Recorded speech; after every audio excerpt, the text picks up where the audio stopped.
You're listening to the micro version of the Savage Lovecast at savage.love.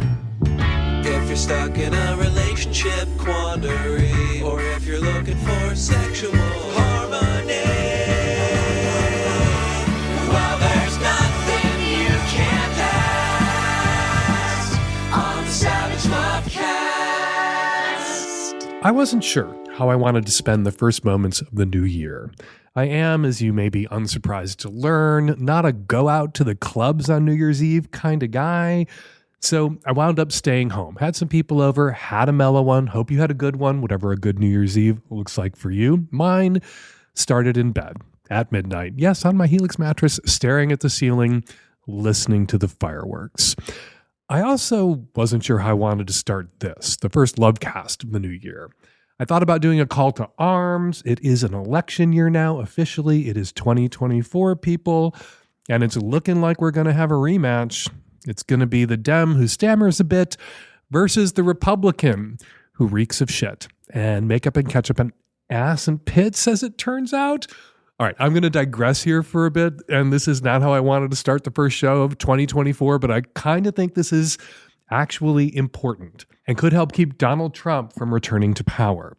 All right, backing way the hell up. For years, Donald Trump has insulted his opponents. Little Marco, Lying Ted, Sleepy Joe, Megyn Kelly bleeding from her wherever, calling Rosie O'Donnell a dog, Representative Maxine Waters a lowlife. When Trump hurls an insult, it lands. And his stupid nicknames are stupid. They're so stupid, but they're sticky. Trump, the insult comic, is such a huge part of his persona and his appeal to the whole cruelty is the point crowd, the deplorables. The one time Hillary Clinton used an insult that stuck. The New York Times actually ran a piece about Trump headlined "The Complete List of Trump's Twitter Insults 2015 to 2021. That piece now needs updating. Ron DeSanctimonious, Christy the Fat Pig, Bird Brain Nikki Haley. And all this time, nearly a decade since that escalator ride down to the depths of Trump Tower, no one has hurled an insult or a nickname at Trump that really stuck. Twitter and Hitler kind of stuck. Herr Fuhrer, like Herr Fuhrer. Hitler insults don't bother Trump. Why would being compared to a bloodthirsty dictator bother the guy who openly admires bloodthirsty dictators like Putin and Xi and aspires to be one himself? But former GOP Representative Adam Kinzinger, he came up with an insult that stung. He managed to do it. The former GOP House rep who lost his seat after becoming one of the two Republicans who served on the House January 6th committee. He's a veteran, a conservative Christian. He managed to do what all the late night hosts combined couldn't quite manage to do. Land a blow, a palpable hit, an insult that stuck and stung, as sticky as it is disgusting. Kinzinger, who was first elected in 2010, tried to make peace with Trump and Trumpism, voted with Trump before realizing that he couldn't do it. And one of the things that seemed to help Kinzinger realize that he couldn't play along with Trump was being in the same room with Trump, standing next to Trump on many occasions when they were working together. And Kinzinger noticed something that everyone else has to have noticed. Trump stinks. He smells bad. He has terrible body odor. And what does Trump smell like? Here's Kinzinger describing it to podcast host Bill Madden. Yeah, I mean, it's not good. I mean, think about the best way to describe it. I've tried to take armpits, ketchup, like a butt, and kind of put it in a blender, and makeup, and put that all in a blender. And and you bottle that as a cologne. That's kind of that. But it's amazing. Like, I've been amazed that, everybody's just kind of learning about this now.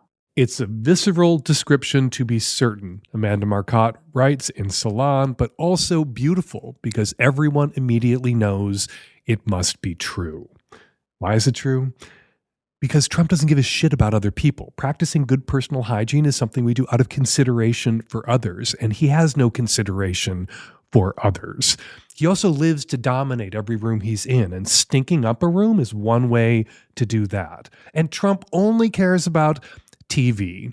And as Marcotte goes on Trump knows you can't smell him through the camera, only see his glowering orange visage. Marcotte also points out that every time Trump gets into the shower, Trump has to look at his naked ass body and admit, at least to himself, that he is not 220 pounds and he's going to get his hair wet. How long does it take to repair that hair? Better to skip the showers than to risk seeing himself in the mirror or mussing up his perfect hair. How can you tell that this one really stung? Because the Trump camp came out guns blazing. They fear voters thinking Trump smells bad, knowing he smells bad. They've been all over this. They're out there denying it. They're attacking Kinzinger. A Trump spokesperson accused Kinzinger of farting on live TV, which caused reporters to try to chase that down. And there is no evidence that Kinzinger has ever farted on live TV. Those Trump spokespersons must have been confusing Kinzinger with Giuliani, who did fart on live TV during a press conference. Anyway, they're hitting back hard because they know we recoil instinctively from people who smell terrible. And once that stink is on you, not just an olfactory issue. For someone like Trump, for someone in Trump's position, for someone who wants what Trump wants, your vote, it's a political issue. It's a short hop from getting someone to realize this guy smells like ass and ketchup and pits to recognizing that this guy stinks of desperation and failure and menace too. There is this thing that we sometimes talk about, the who would you want to have a beer with primary. In 2000, George W. Bush was the guy most people said they'd rather have a beer with. In 2008, it was Obama. They went on to win their elections because people kind of liked them. And it comes down to that, ridiculously enough. Who's more relatable? Who could you see yourself wanting to hang out with for an hour or two and have a beer with? Who would you rather have a beer with? The guy who sounds old, Joe Biden, or the guy who smells terrible, Donald Trump? That's why the Trump camp is freaking out about this. Wannabe dictators don't like being laughed at. So this has a kind of power it shouldn't have, but it does. This is our politics now. The stench issue, the stank has the power to cost Trump enough votes in key states to keep his stinky, stanky, pitty, ketchupy, assy ass out of the White House. We live in desperately juvenile times, and desperately juvenile times call for desperately juvenile measures. We're going to be talking about Trump a lot over the next 11 months. And every time you do, don't just raise a stink about Trump. Raise the stink about Trump.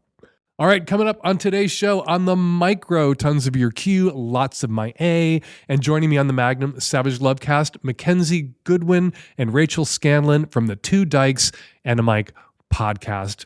We talk about some queer stuff. We take a few questions together. It's a really good time. It is on the Magnum, which you can listen to if you become a Magnum subscriber now at savage.love. All right, let's get to the show. This episode is brought to you by Helix Sleep, the best mattress for your individualized comfort. Right now, my listeners get 20% off all mattress orders and 2 free pillows. Go to helixsleep.com/savage. This episode of the Lovecast is brought to you by the good folks at Squarespace. They make it easy to build a beautiful website, blog, or online store. Head on over to squarespace.com/savage for a free trial. And when you're ready to launch, use the offer code SAVAGE to save 10% off your first purchase of a website or domain. Hi, Dan. I am calling you about a situation that just happened this evening. I am a 31-year-old lesbian living in a pretty progressive city in Germany. Right now I'm writing my thesis for my degree at a research facility. And this evening, when I was left alone in the office, a colleague of mine came back just after leaving, and she sat down in front of me and told me that she had a crush on me. I was really surprised by this. We have known each other for a few months now, and I really like her. We spend a lot of time texting, and we do some stuff together in the group, like in our free time. Until now, I thought that our connection was just platonic, but I do admit that we really have a connection. I really, really like her. And I was kind of happy about her telling me about it because it was also super flattering.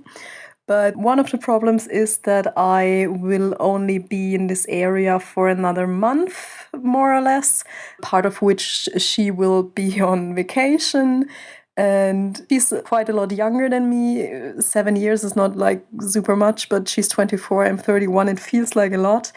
She also grew up in a very conservative Christian Orthodox country in Eastern Europe. She's pretty shy and introverted.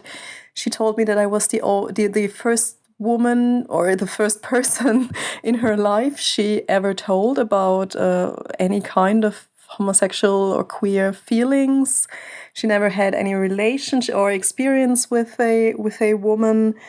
And I kind of worry that if I let this grow any more emotionally deep, I might end up hurting her, and I really do not want to do that. We talked about like the limited time we have left together. I told her that she could talk to me about anything she wanted. She could ask me anything, but that maybe that it would be better if we just stayed friends, and if she could lean on me and I could support her. Her telling me really meant a lot to me. I know how it feels like to be young and come out for the first time. We ended up hugging and then she left. Then do you think my reaction was okay? How do you think we should proceed for the last few weeks that I live here? Yeah, how can I best follow the campsite rule in this situation? Do you want to fuck this girl? Obviously, she's attracted to you. She came to you and said that she was attracted to you and had a crush on you. So it has been established. It is a fact and evidence that she would like to fuck you, but you never once mentioned whether you want to fuck her. You care about her. You want to do the right thing by her. Is she hot? Do you want to eat her pussy? Do you want to get with her? 7-year age gap, 24, 31. Not a problem. I have a 7-year age gap with my husband. He was 23, I was 30 when we met. You, however, in this position, the unique position of being the first person that she's ever told about her being a lesbian or her same-sex desires or homosexuality. And odds are really high in a circumstance like that. When somebody who isn't out yet comes out to their first same-sex crush, odds are really high that if you do fuck her, she's going to imprint on you like a duckling. She's going to fall and fall hard. And you have to know that going in. So what does that mean? Does that mean you don't fuck her because you might leave in a month and break her heart? There are, of course, people who would argue that that means don't fuck her because her heart is going to get broken. And then there are people like me who would argue that her heart's going to get broken anyway. Gotta have her first sexual experience with someone sometime. And you, being as thoughtful and caring and kind a person as you seem to be, might be the ideal candidate to be her first sexual partner. Even at the risk of her imprinting on you like a duckling, falling for you and falling hard when circumstances may not allow for you two to be together. Or is there a path forward that you could imagine? Are there a set of circumstances, if they were to unfold over the next month or year or two, that you could see yourself wanting to be with this person romantically? If so, then you can fuck her with a clear conscience. But even if not, you can go to her. She's an adult. She's a 24-year-old adult. Of course, when you first come out, I think you revert emotionally, psychologically to about 13 years old. You can go to her and say, I'm here for a month. I don't think there's a circumstance under which we could be together romantically over the long term. But if you're interested in having a wonderful short-term relationship, I might be down, but it would be short-term. It would be a month. I would be your lesbo training wheels, and then I would be your friend forever. That's really common in gay and lesbian land, for someone to remain friends with an ex, for someone to have a brief affair with someone that they can't be with because circumstance doesn't allow for them to be together, but for them to, particularly in this age of social media, stay connected. You could do that, but But I'm just going to circle all the way back to my first question. Do you want to fuck this girl? You never say. Is she hot? You never say. And if you do want to fuck her, you honor the campsite rule just by being very explicit about what is and is not possible. And if it's not possible for you to be her girlfriend, if it's not possible for you two to be together romantically over the long term, emphasize that. And then if she gets hurt, who amongst us is spared hurt in our romantic lives? And at some point, she's going to have to get that first same-sex relationship behind her, under her belt, that first heartache, heartbreak. And since you may, by rejecting her without fucking her, break her heart, why not let her have the fuck and then break her heart? Hi, Dan. I'm a middle-aged gay guy and going through the very middle-aged time of doing a lot of reflection on life and whatnot. And what's come up recently as I've actually applied for a new leadership position in the volunteer organization that I'm a part of is they're asking, like, gee, a few years back, you seemed to kind of give it all up and walk away. You know, what's wrong? Why do you want to come back now? And the situation that happened was I had been mentored and kind of taken under the wing of an older gay guy, like my parents' age older gay guy, who was nice and, you know, really grooming me for leadership and just telling me I was all these great, wonderful things. And I remember one night I went over to his house just to kind of go over some paperwork with him about the job. And his husband was literally dying upstairs of cancer. And he had probably way too many drinks and ended up sticking his tongue down my throat and groping me and just trying to take some liberties. I pushed him away physically and emotionally. And what ended up as the result of that was I pushed him away and then he pushed me away. I was pushed out of all my volunteer jobs and told, wow, you remember all those nice things I said about you? No, you're actually horrible. You're doing a horrible job and we can't stand having you here. And so I kind of left with my tail between my legs feeling like, okay, this sucks. What makes it worse is he's clergy. This is a church organization. I'm a church gay, yay. And I feel kind of funny about it, you know, applying for now a leadership position within a church. They're asking like, hey, why'd you leave all those years ago? Well, it's because this clergy person tried to take liberties with me.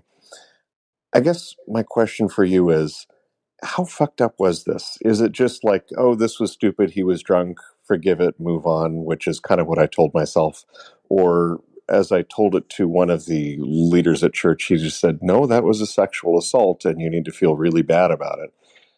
I don't know how I feel about it. And I guess I'm not a twink anymore, but when I was, I got used to older gay guys taking liberties. Is this just like a brush it off, move on with my life, or is this as bad as people are trying to make it sound?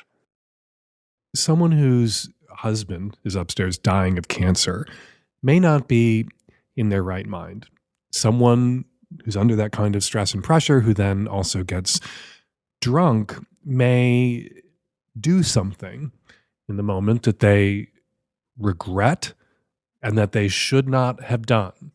If someone isn't an asshole and someone has made that kind of mistake under that kind of pressure and shoved their tongue into the mouth of some twink who was in their house for reasons that didn't include making themselves sexually available to him, and they don't spend the next,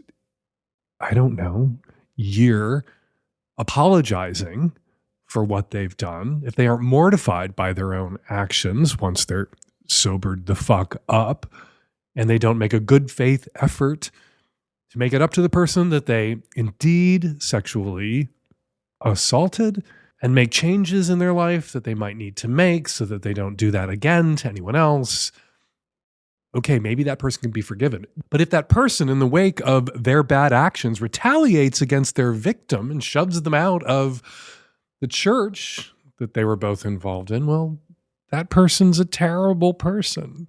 Humans are complicated, and we can feel, I think, some sympathy or empathy for someone who's in that position while still holding them accountable for their bad actions and not seeing them as victims themselves or rationalizing their terrible actions, particularly the retaliation. That's what I stick on here, the retaliation. That he had poor impulse control at a moment when his husband was dying and he was drunk and you were hot and you were there and not okay, not okay. And he owed you an apology that he retaliated against you and violated you. A spiritual violation was committed here. And you're worried now as you circle back to this church for some reason. I would have run from church, never to return. I'm sure if you came back and they're like, hey, why'd you wander off all those years ago? And you looked at them and said, well, a member of the clergy of this particular church sexually assaulted me when I was a twink. No one's going to go, no way, that couldn't possibly, wait, what are you talking about? Everyone's going to go, oh yeah. We are familiar with that particular circumstance, with that dynamic. We read the newspapers. This is not going to come as a shock, I think, to the people running this church. And that you're not having this conversation with a lawyer present as you bring a lawsuit. They'll probably be grateful to you. As for how you're supposed to feel about this, you aren't obligated to be traumatized. Something happened to you and you were resilient enough that you took it in a kind of stride. And it wasn't just the moment of the shock of this priest shoving his tongue in your mouth and how awful that was in the moment, especially as he may have been playing on your sympathy for him also at that moment to get you into a vulnerable place and then take advantage of you in this shitty way. And some people who experience exactly what you experienced, particularly the being driven off afterwards, would be traumatized, would to this day have lingering, lasting impacts or effects from this insanely unpleasant violation. That you don't doesn't mean you're betraying other people who've had similar experiences, who still live with and struggle with the trauma of it. You're not letting down the side. You aren't obligated, after having been victimized, to limp along for the rest of your life, to telegraph to other people the seriousness of this way in which that you were victimized. It can be serious, and you can be over it and not have your life warped by ongoing trauma or drama or anything. And it sounds like you are over it. And you're not betraying the twink that you were in being over it as an adult, and not feeling particularly harmed, not having any lingering damage. And you're not betraying today's twinks who may be victimized in a similar way by a similar asshole at a similar moment. Why are you going back to this church, though? That I can't understand. That I don't get. Are there no other churches that you can work with? No other places that you can go? I don't know. Maybe it's part of your healing journey to return to this particular church. And maybe that's going to set something right for you. And if that's it, more power to you. I support this choice. But if that's not what's going on here, why not the God shop down the street? I know what your New Year's resolution is. It's to stop using Facebook as your homepage. Having your own website or blog takes your project to the next level and puts you in control of what you're cranking out. And Squarespace can make this easy as pie. If you're setting up a business or getting a creative or political project off the ground, you'll find an indispensable partner in Squarespace. They have everything you need: domains, marketing tools, analytics, e-commerce. They have great search engine optimization tools. So every Squarespace website and online store comes with a suite of integrated features and useful guides that help you to raise your site higher on search results. Would you know how to build that? No, you would not. Squarespace empowers millions of creative types and entrepreneurs by providing them with the tools they need to bring their smart ideas to life. You can put together video ads, launch online courses, put out a virtual tip jar. All the tools you need to monetize your website and reach your goals are there waiting for you. You'll create powerful email content that matches your website with your existing products, blog posts, and logos so your messaging is consistent and effective. And what's more, everything you make with Squarespace translates perfectly to mobile. That's why my band uses it. Head on over to squarespace.com/savage for a free trial. And when you're ready to launch, use the offer code SAVAGE to save 10% off your first purchase of a website or domain. That's squarespace.com/savage and use the offer code SAVAGE. Hi, Dan and the Tech Savvy at-risk youth. I have a question about my separated spouse. So he and I have been separated for a little under a year. We have a 3-year-old together. And I think we're at very different places in the separation. I think I am very much at peace with this decision, and I think it's the right choice for us going forward in all respects, both in happiness, and also I think we will be better as co-parents than in the same household. And I understand that he's processing everything, and that totally makes sense to me. He's at a different place emotionally, but you know, he keeps trying to have conversations with me about things that my understanding is he's trying to process, things in our relationship or things that he's not happy about how they've gone. I've told him that as his co-parent, I'm more than happy to meet with a counselor or mediator, some sort of co-parent counselor, to sort of talk through any of these issues if he feels that it would be helpful for him, if it's something he feels like he needs to process together. And he has said, like, oh, we can do that. But then he keeps trying to initiate these conversations. He doesn't do it in front of our kids. That's not the issue. But, for instance, he tried to initiate one of these conversations when we had all been having a family day, doing some family stuff around the holidays, and she was taking a nap, and I couldn't leave without her because she was coming back to my place. And again, I tried to bring up, if you want to do this, let's find a counselor, etc. And so I'm just not sure how to sort of prevent that without causing a big fight. And it feels like he's doing one of two things. Either I'm the bad guy because we'll get into a fight, or he goads me into having a conversation that I'm the bad guy in anyways because, you know, he's trying, I think, to make sense of stuff and blame me, and that's fine. If he wants to blame me, he can. But so I'm just trying to figure out how to do this in a constructive way because he keeps pushing and pushing and pushing.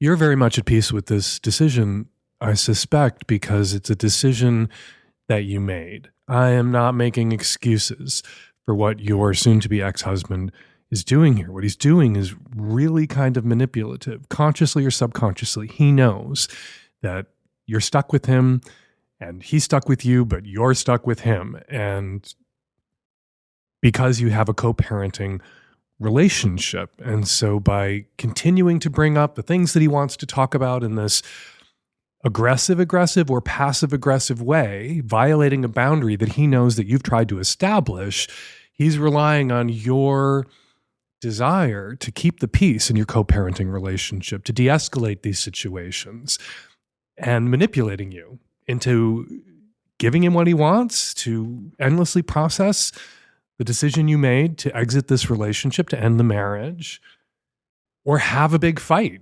You know, just identifying what he's doing as manipulative to his face is not going to make him necessarily stop. And so your options here are to have conversations with him that you don't want to have, or have a big fight with him about the conversations that you will have with him and under what circumstances you will have those conversations. You have said to him, look, if you want to process the end of this relationship any further, we need to do that with a counselor. Let's make an appointment for a counselor. Since these are conversations he wants to have, the onus really should be on him to go find that couples counselor and schedule that appointment.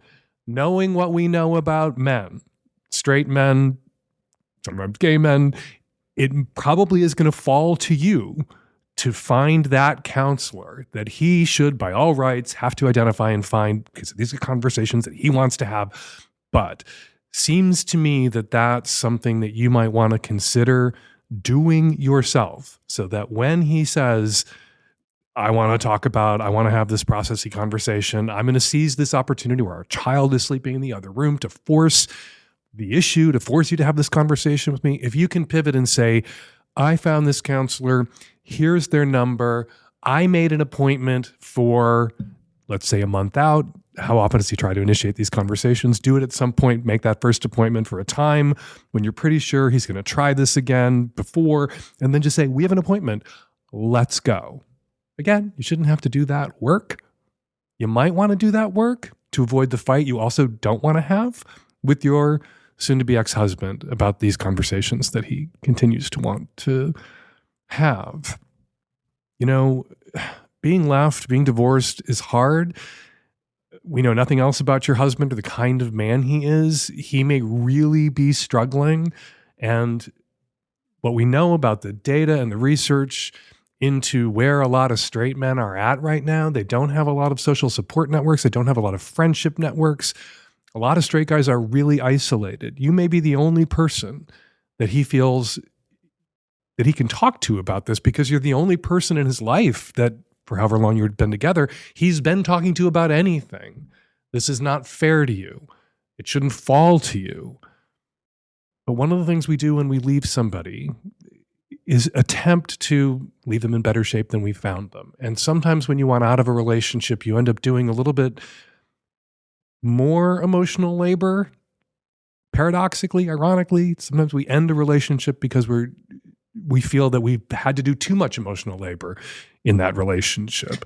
But on the way out, sometimes it not only eases the way out for us, but ups the chances of leaving that person in better shape than we found them if we go that extra mile and do a little bit more emotional labor on the way out than we should have to do, or that that person really has any right to expect that we might do.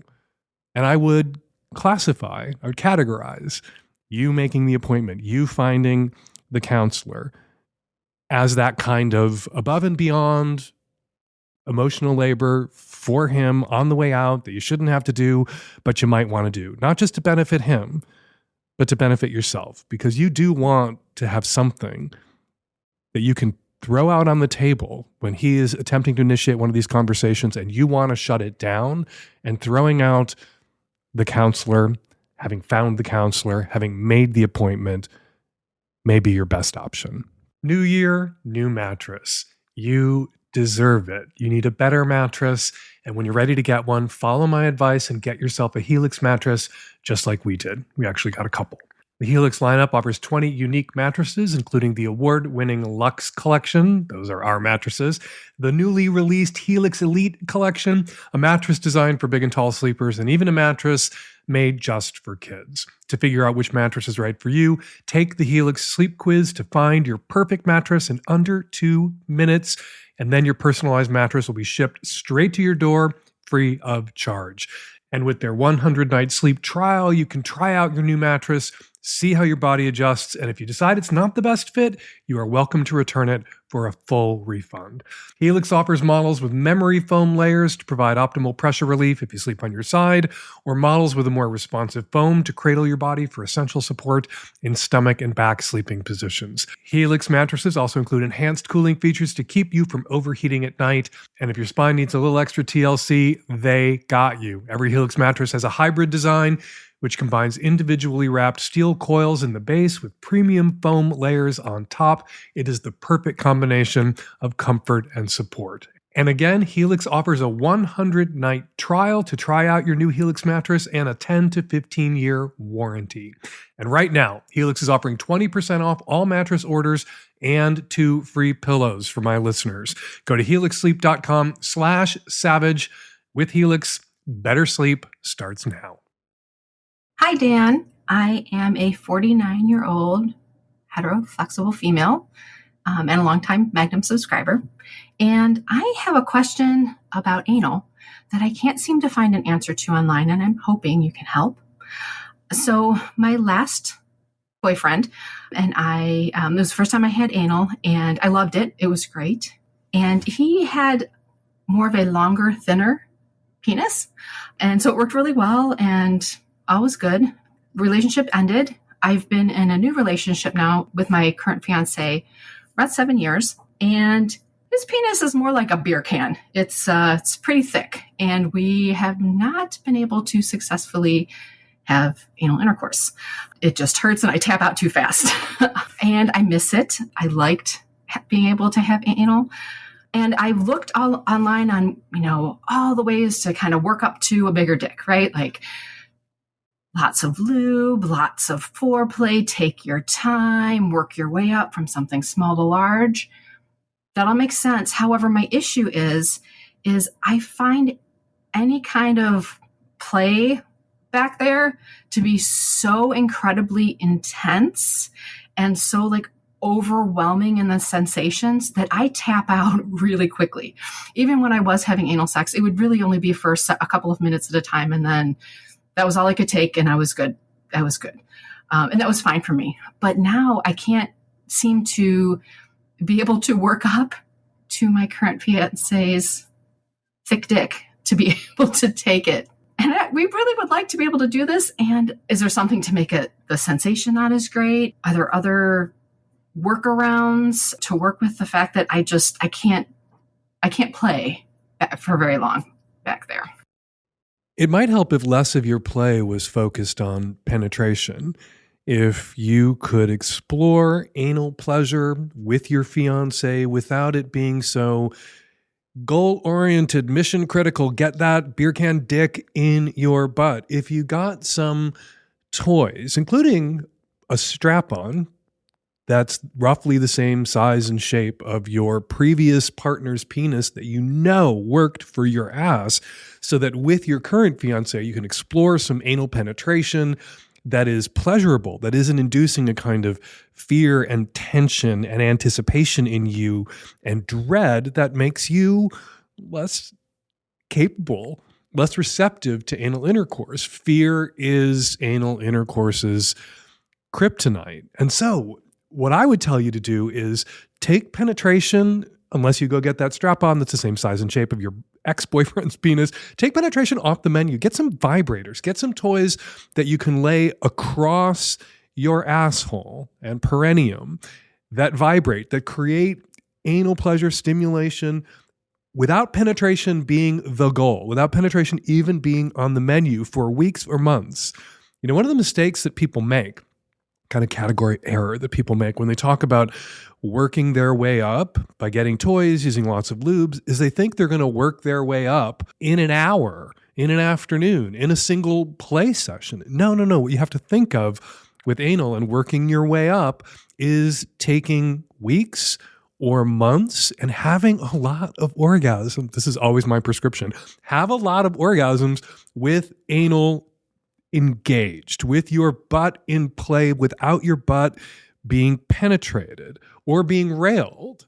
You know, you work your way up from some rimming and touching, maybe some vibrators or dildos or vibrating dildos laid across your butthole while having orgasms, while you do the other stuff that works for you. And not just with your partner, especially if you're the kind of giving person who really gets off on pleasing your partner. If your partner's there while you're doing this kind of work your way up experiment play, you may, through no fault of your partner's, put pressure on yourself to get that dick in there. You may want to get that dick in there so badly for them that you can't relax and enjoy or really even experience the sensations that you're attempting to provide for yourself and the associations you're attempting to create between those sensations, anal engagement, and your orgasm. So do it alone.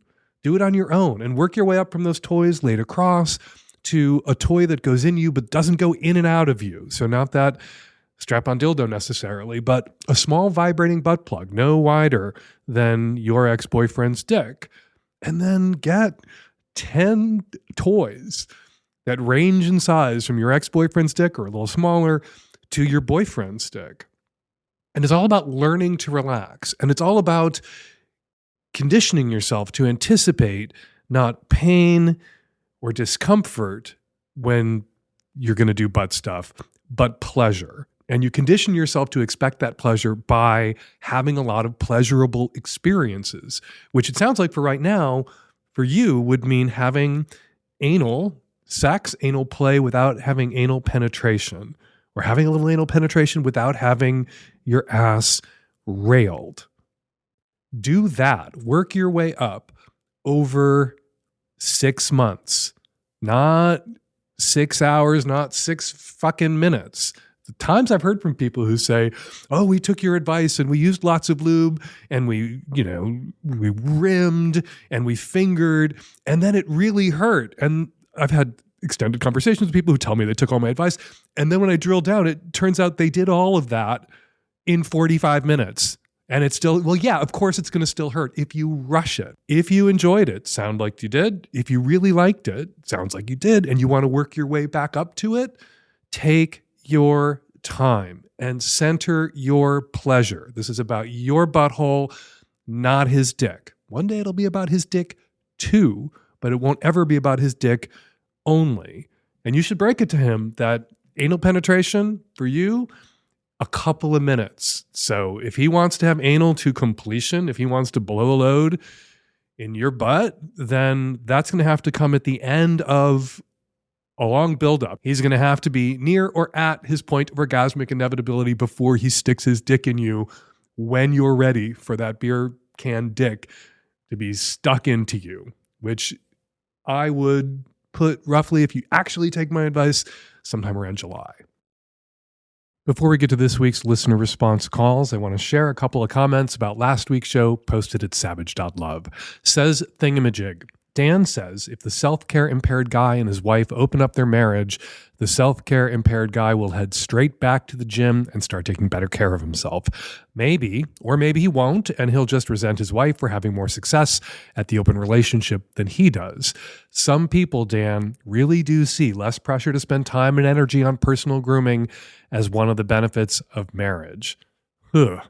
Seems to me, if someone feels that way, marriage means less time and energy spent on personal grooming.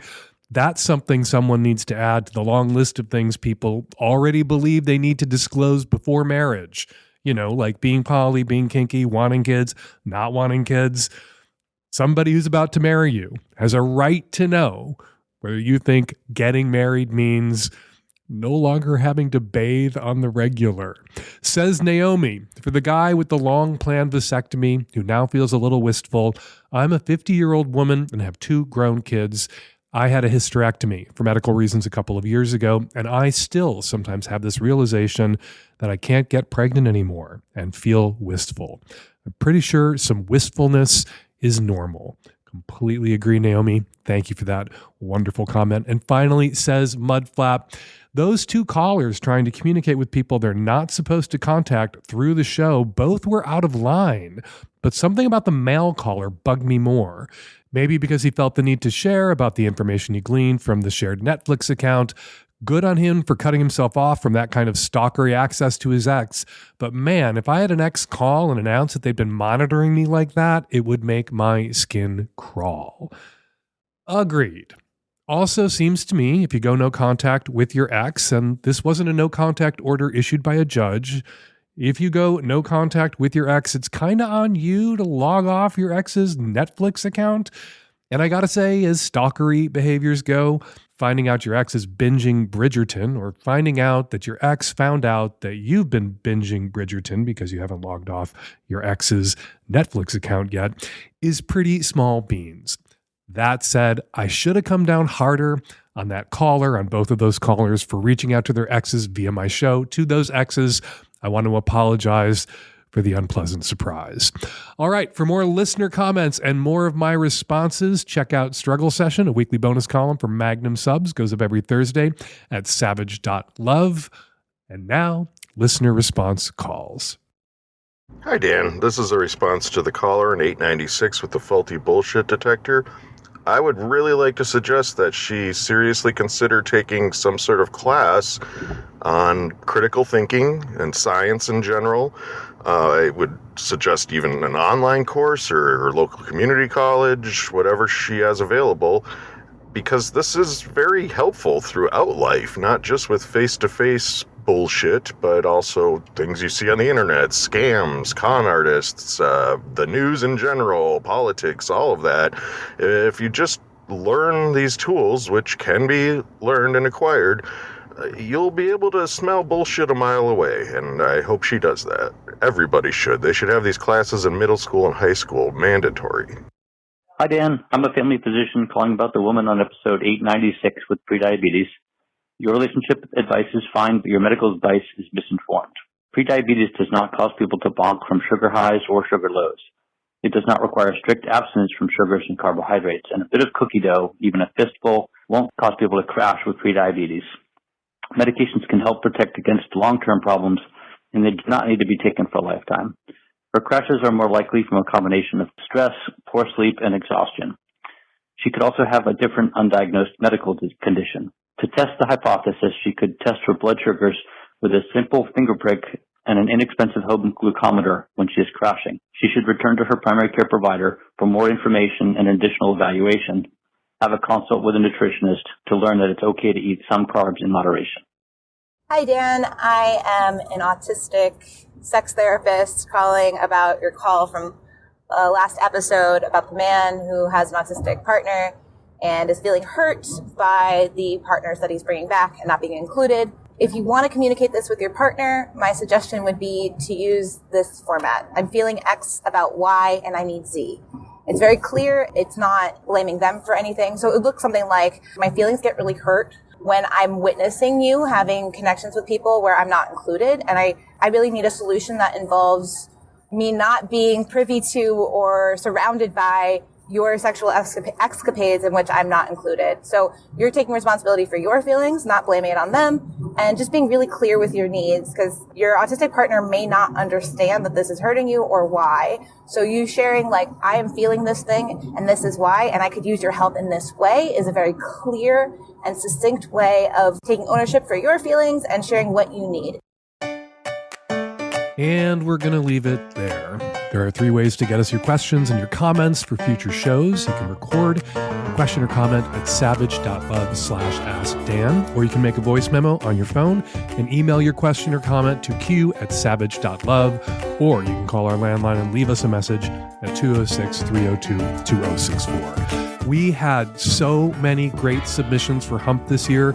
We are going to have 2 Hump film festivals this year, one in the spring, one in the fall, 2 completely brand new programs, 2 full nights of amazing, inventive, creative porn and erotica. Hump 2024 Volume 1 premieres in Seattle on February 8th before touring all over the world, and then we will have another big premiere for Hump 2024 Volume 2 in the fall. Go to humpfilmfest.com right now to learn about both lineups. We have images and synopses for all the films that we will be showing this year, Volume 1, Volume 2, at humpfilmfest.com right now, where you can also order tickets to a live screening when Hump comes to a theater near you. Follow me on Instagram and Threads at Dan Savage. Follow me on Blue Sky at Dan Savage, and I'm still on the bad place at Fake Dan Savage. Follow 2 Dykes and a Mic on Instagram and Threads at 2 Dykes and a Mic. The Savage Lovecast is produced every week by Nancy Hartunian and me and Nancy and the tech-savvy at-risk youth. We will all be back at you next week with an installment of the Savage Lovecast. Thank you for downloading. Happy New Year.